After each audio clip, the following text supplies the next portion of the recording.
What's the ratio? It was 3.75 for a dollar. For a dollar, right? So yeah, 3.75 Saudi dollars. So 300. Should look at this camera because I'm seeing your back instead of your. Because that's what I did. I turned my back. Oh, you turn. Oh, My back. yeah, and that's what I'm seeing with the camera. I got to move the camera so I can be pointing. Yeah.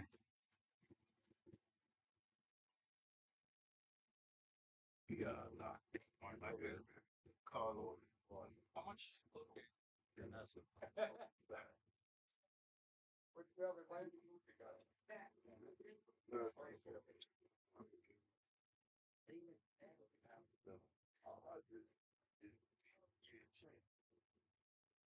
Just gonna give you 375. Yes, all you gotta do is put $1. So that's big hard. Yeah.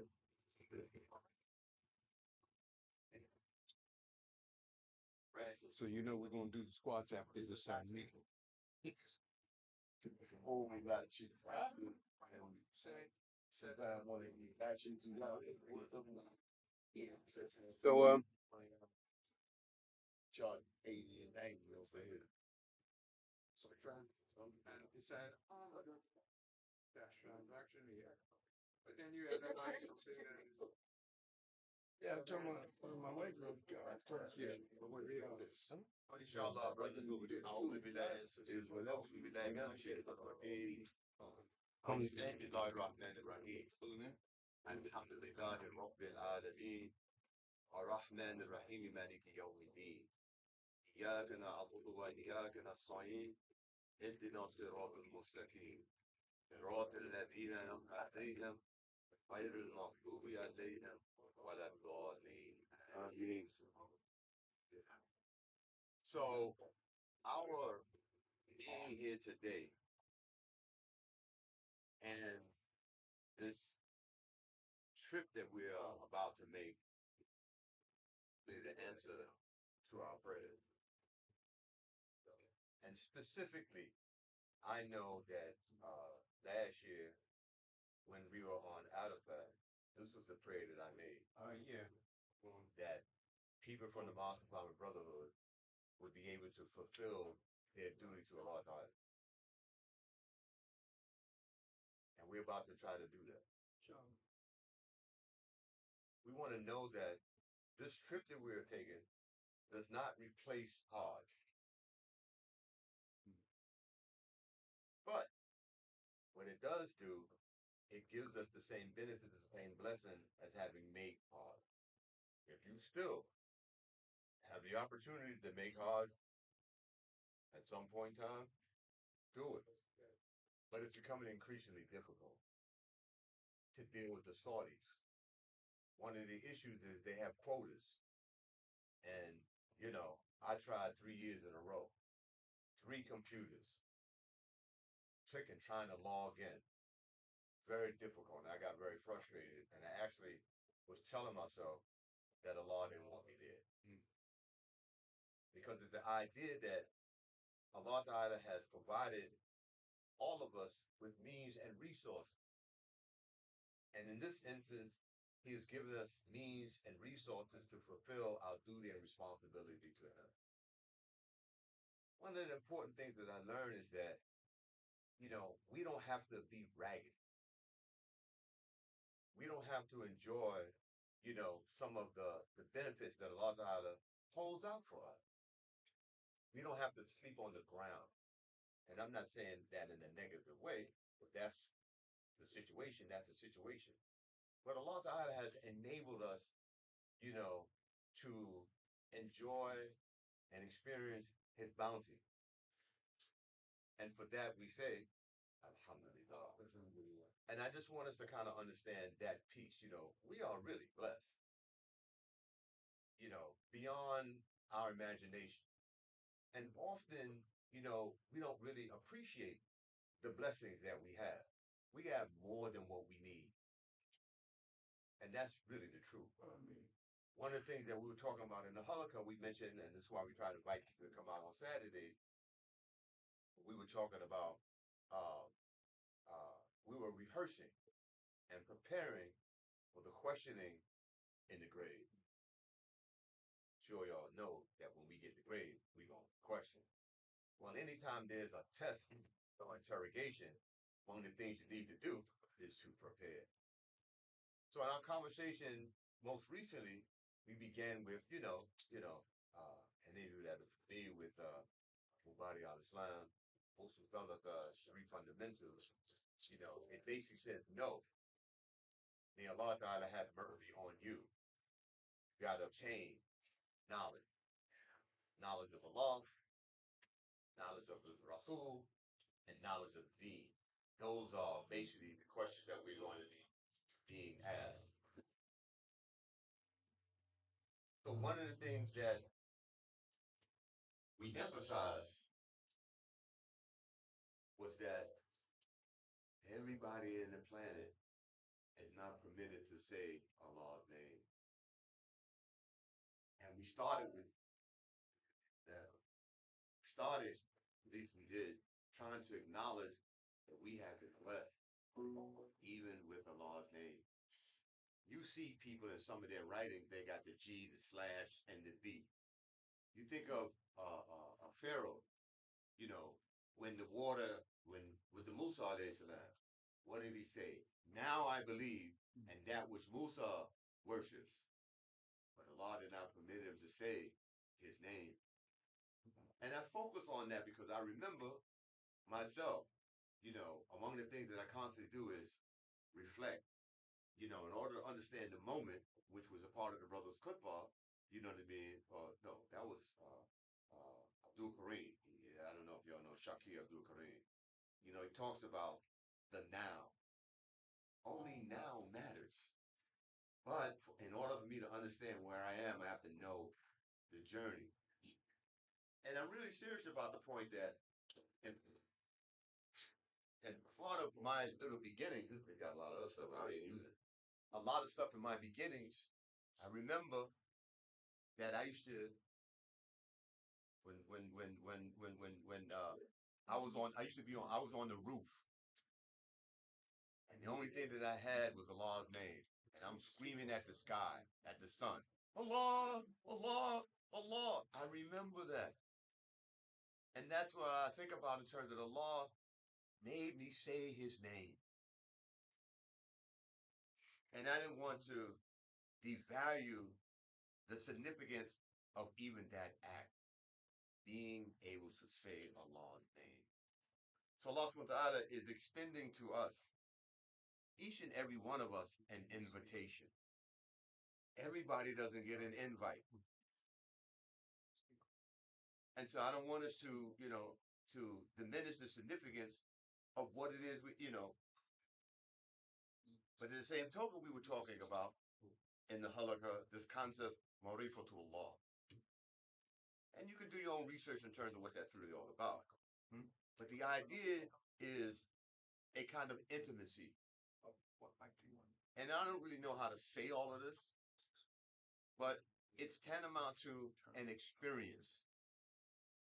Experiencing Allah, feeling Allah. It's almost like being engulfed in or wrapped and again, really finding difficulty to articulate things that there are no words for.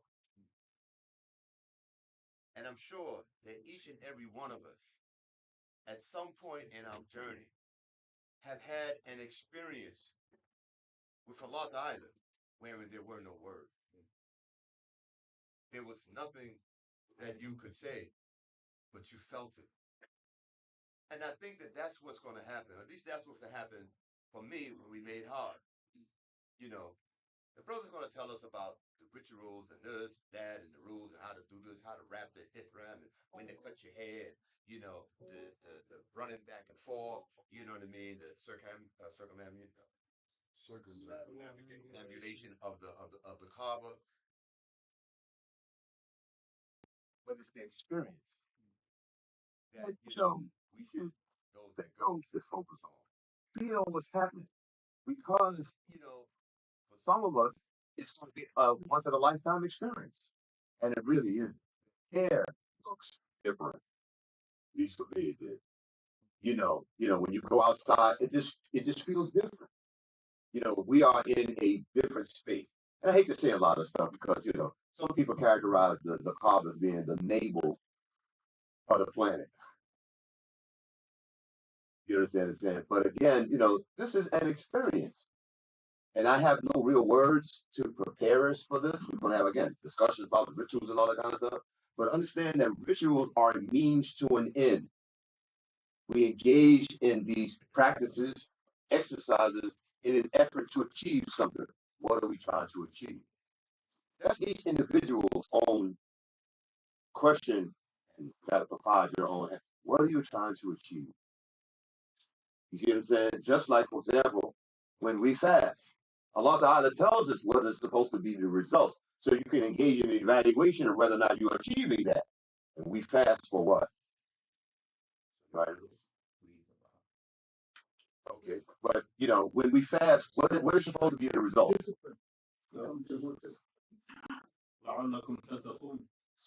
And what are they saying, brother?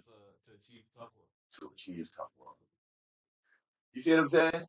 And one of the things that I remember is the Vietnam War. We said this before.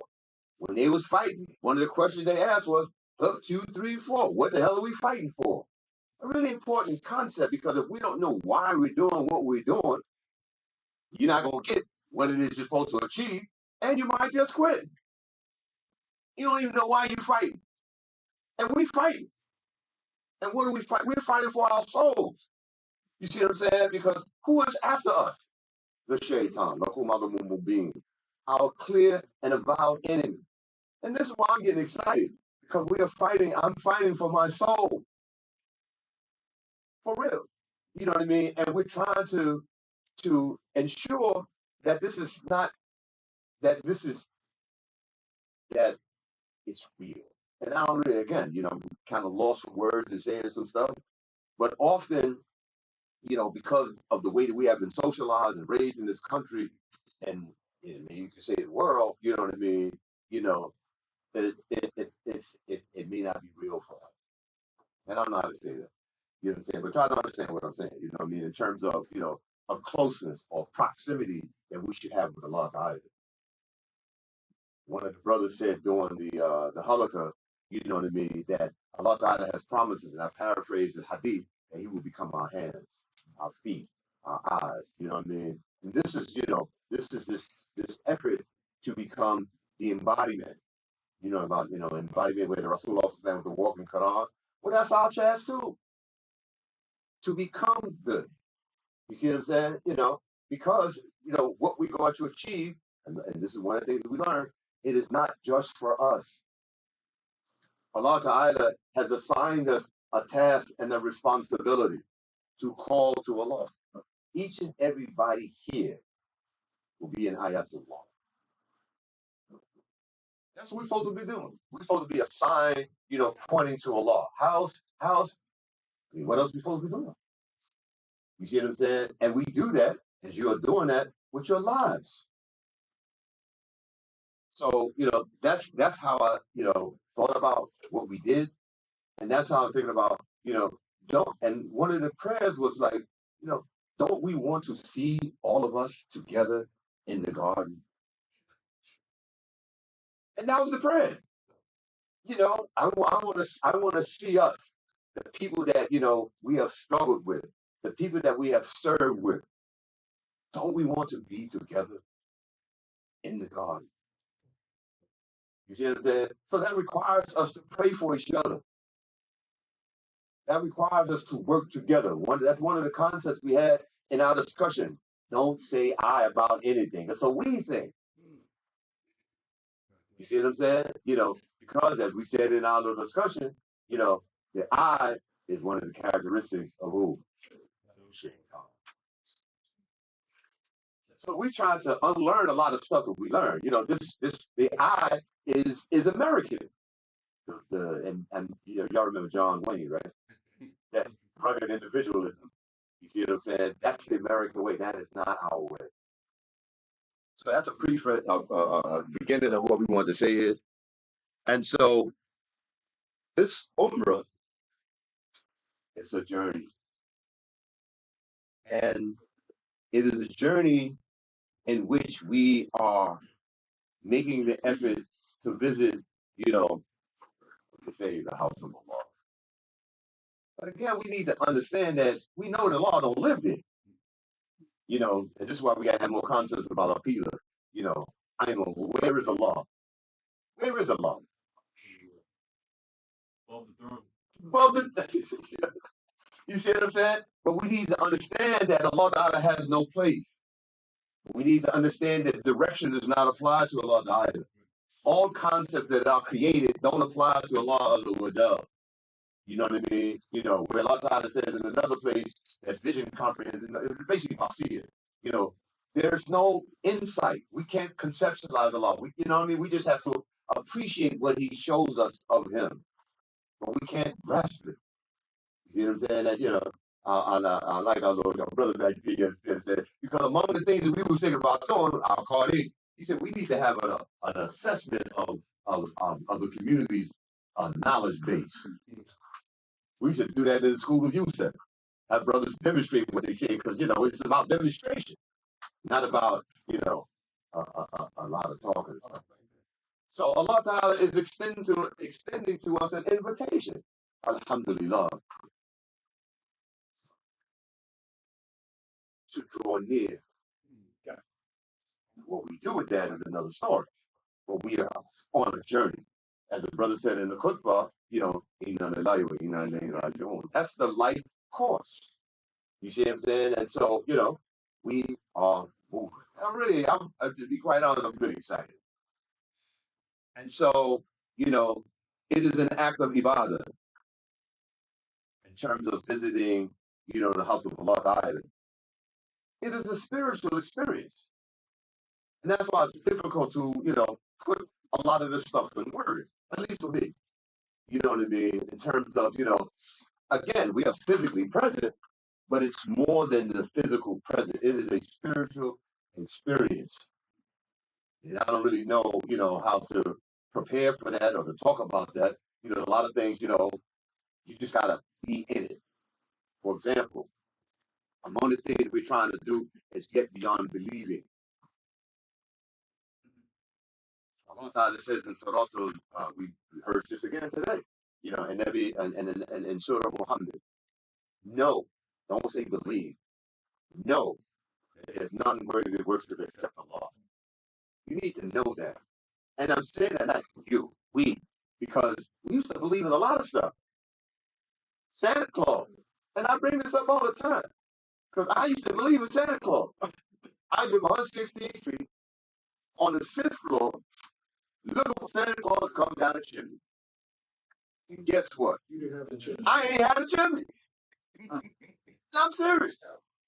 Anybody coming down the fire escape with a red joint on, like my man here, who is that? That's a burglar. I don't care if he's knocking on the window, got the milk and cookies. I'm about to get towed up. My last name was Kringle. You were in trouble. You just cut your hair.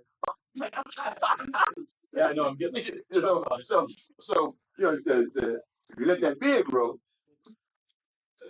Oh my goodness! No, this is different. His name is Prince. I know. I'm laughing. We introduced him to this. I'm just saying all that because we really are trying to get to another level. And I really mean that sincerely, But it's all of us or none, which is another idea, it's all of us that we're trying to, we want to go in together. Anyway, so I want to make mention of the fact that this is a spiritual experience. It's a spiritual cleansing. Brother made mention of Rajab. We're in the month of Rajab. What significant act does anybody remember as it related to the Prophet Muhammad in Rajab? I think it was the 27th night. Night journey. It's the night journey. Okay. Prior to the night journey, how was the Rasulullah prepared?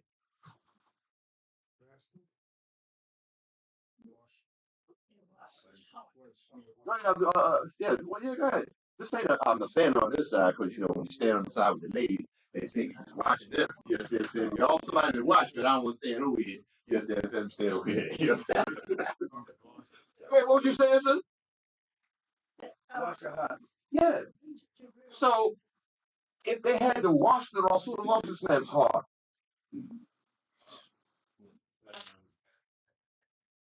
What I got to say about my heart? Get the bleach, the Clorox, get all that stuff. You understand? I didn't take a bath in it. You understand? But part of this trip is also a purification, a spiritual purification. You're gonna feel different when you come back. You're gonna feel different while you're over there.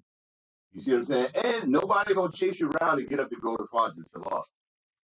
The masjid is right outside the hotel. Nobody calling you. You see what I'm saying? And today we're going to decide whether or not we want them to provide for us suhoor or iftar. Because they only provide, one of those during the feast. That's you know what I'm saying? So me personally, I like the iftar. I eat the eggs for breakfast, but the time at the end. But so what happens also, I know in Medina, when they break fast, the state provides a little, like a box, like a little bread or something. Me personally, I really wasn't feeling that. I want something to eat. But I'm just saying, they provide a lot of stuff. But we have some options doing. If we were going in the last 10 days, it would cost more, be more crowded, but they would provide more stuff. It would cost a few $1,000s more. Yeah, everybody wants to be there during the last 10 days. We're going in the early part of Ramadan, you know what I mean, which is a little more convenient and a little cheaper, you know what I mean, but you get the same. But we're just not going to be catching, the life of. And so this is a spiritual cleansing. It is an act, the reward. And brothers know, sisters know, the value of making salah in different places. You know what I mean? In comparison to making salah by yourself. The value of making salah in the masjid, the value and the group, the number of people, very crowded over there. I mean, and it seems like every day there was a janazah. Every day somebody's dying. And we praying that that ain't gonna be our experience. I mean, alhamdulillah, I would like to come back, but I'm saying, that might be a barakah. You see what I'm saying? So, but just saying, it happens.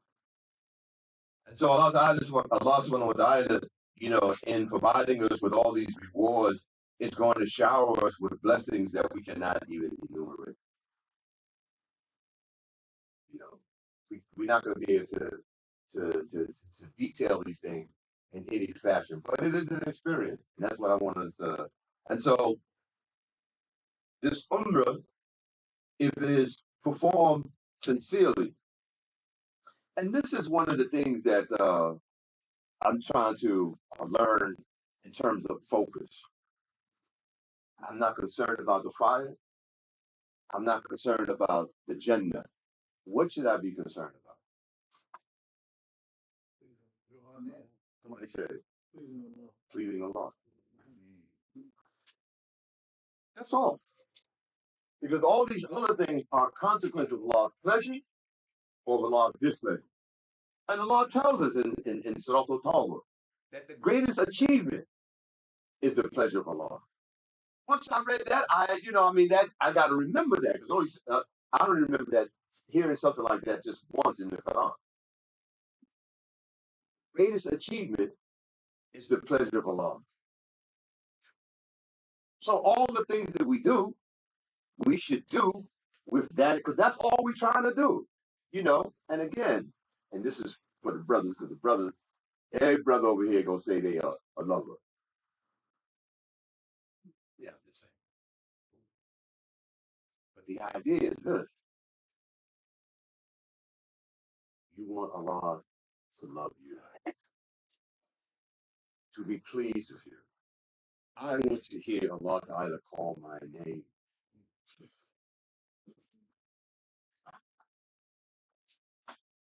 You know, I mean, it's these kinds of, I might call it simple, little things, but the brother did, you know, again, you know, it's just focusing on the things that might seem insignificant. Allah's name, Allah calling our name, visiting, you know, except we are getting an invitation.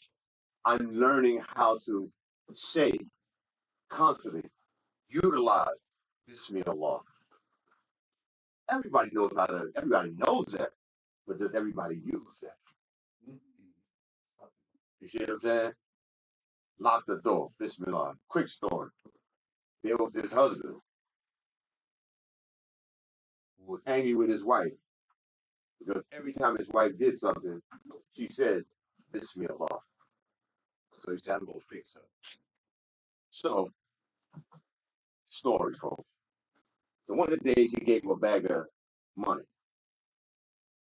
She took the money. She said, Bismillah. He said, take the money and put it in the cupboard. She opened up the cupboard. She said, Bismillah. When she put the money in the cupboard, she said, Bismillah. When she closed the door, she said, Bismillah. And then she walked away. The husband was waiting until she was out of sight. Took the money out of the cabinet and threw it in the well. A day or two later, he said, listen, babe, go get that money. She went to the cabinet. What did she say? Grabbed the money, soaking wet, and gave it to the dude and said, Bismillah.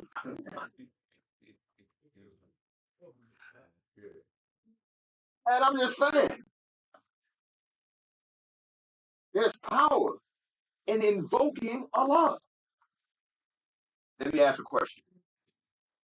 Did Shaitan make dua to Allah Ta'ala?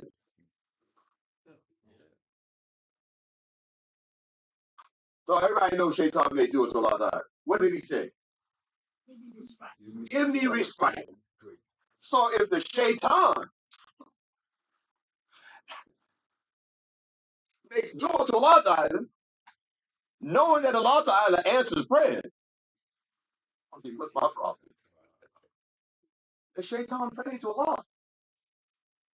And the Shaitan will say, he said, baby, all this stuff, you know, for I fear Allah.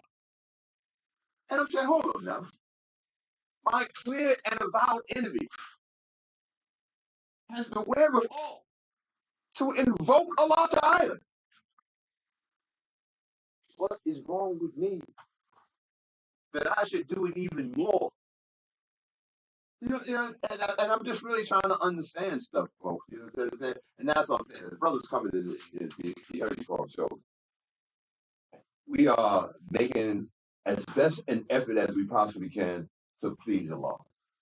And here's the other thing. Be easy with yourself. A lot of times it says, you know, we make Islam hard. Be easy with yourself. We have been told, do as much as you can. As much as you can.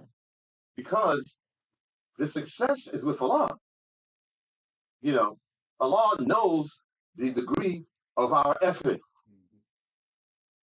And He's just asking us to try. And I cannot count anything that I do as winning. Because I'm human. And no matter what I offer, it's going to be inadequate. It's going to have some imperfections. It's going to have some faults or some defects or whatever. But we worship Allah Ta'ala, Imam Gonzalez, peace, on the wings of fear and hope. What are we fearing and what are we hoping? We are fearing that whatever it is that we are offering is not going to be accepted. Why should it be accepted? Because it is presumptuous on our part to believe that what we do, Allah got to accept it. He don't. But we hope. Hope is a form of ibadah. And so we're also trying to learn not to despair. You know, talking to one of the brothers, you know, we gotta, remain optimistic. You can't be a Muslim and not be optimistic. Allah said we gonna win. You know, glad our brothers here. You know what I mean? He has said that he has sent the Prophet Muhammad Islam with Deen al-Haq so that he would make it prevail over all other ways of life. However hateful this might be in the sight of those who associate partners of Allah Island. Do we believe that? You see what I'm saying? We gotta participate in fulfilling what Allah has said is going to be. We are part of that group, inshallah, I believe. You see what I'm saying? I mean, what else are we doing? You know, Allah works through the people. Ain't nobody coming down from the sky and none of that kind of stuff. You know what I mean? Allah works through the people. And Allah is using us. And that's what I really want us to understand. We're on a mission. And being mission orientated requires a different kind of mindset. Back in the days, they used to talk about soldiering, being on duty. You know what I mean? We working for Allah. That's why I don't like the word worship. Work, for me, suggests something a little more than just worship. Again, we bring this up in our halakha primarily because of the fact that not all of us, but a good number of us used to go to Sunday school and stuff like that. We live in a society where there's compartmentalization. Go to church on Sunday, the rest of the week you go to Booty Green or wherever, like they used to say. You know what I'm saying? But we're trying to learn how to live. At least that's how I think about it. But we can only do that in the company of each other. You know, we're learning, at least I am, learning to be Muslim. Muslim is an activity. It's not a static thing. You know, it means one who is submitting. I gotta do this. I can't claim this, which is a different kind of an attitude. I'm striving to be Muslim. I'm not gonna know unless Allah says so. The brother did? No, no. Okay, yeah, okay, all right. So the basic part of the journey is the pillars. The brother's gonna, talk more about that. And so, with respect to Hajj, uh, we should know, if we don't know, that some of the rituals of Hajj were established by an African black woman. You know what's her name? Which is important because they try to exclude us from the story. They don't emphasize the fact that, that wasn't no whatever they was calling them, you know what I'm saying? That was an African princess, African queen. You know what I mean? And I'm saying this because I don't want us to, how do you say it, advertise,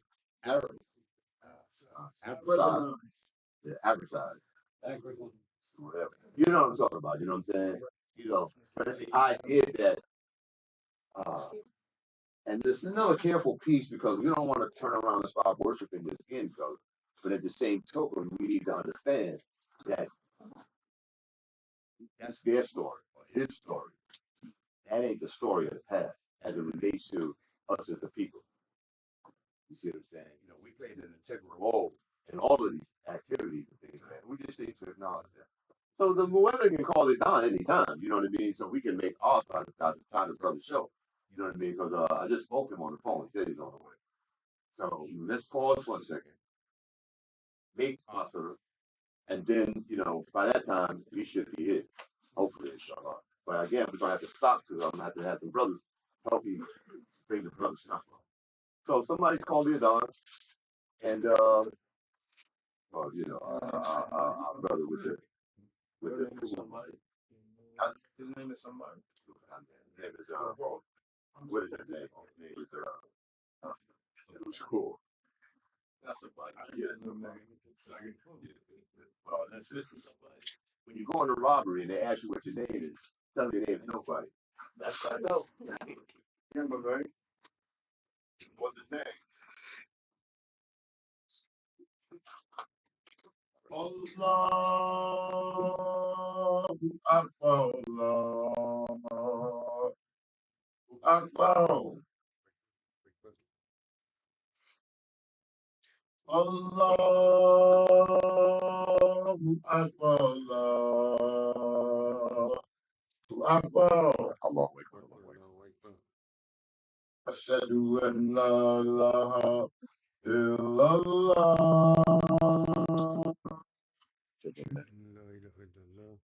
Ashhadu an la ilaha illallah.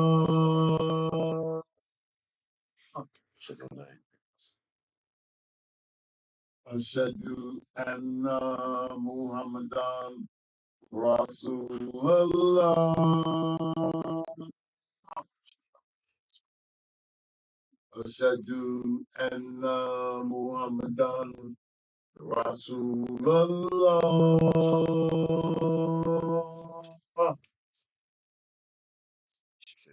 Hayya ala salah. Hayya ala salah. Hayya ala salah. Hayya ala salah. Allahu Akbar. Allahu Akbar. La ilaha illallah.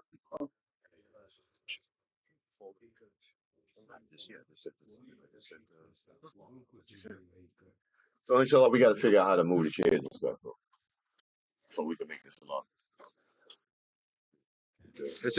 It'll be easier if the sisters go.